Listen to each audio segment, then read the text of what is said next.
ধন্যবাদ।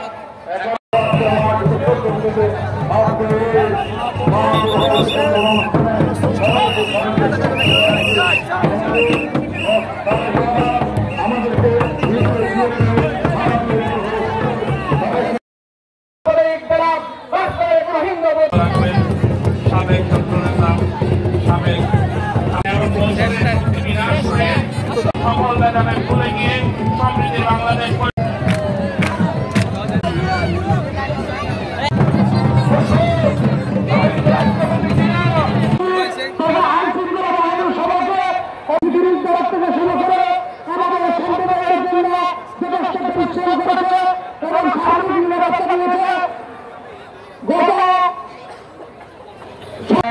সম্মানিত সভাপতি কক্সবাজার জেলা পূজা উদযাপন পরিষদের সম্মানিত সভাপতি শ্রী উদয় শঙ্কর পাল মিটু আমাদের মাঝে উপস্থিত রয়েছেন।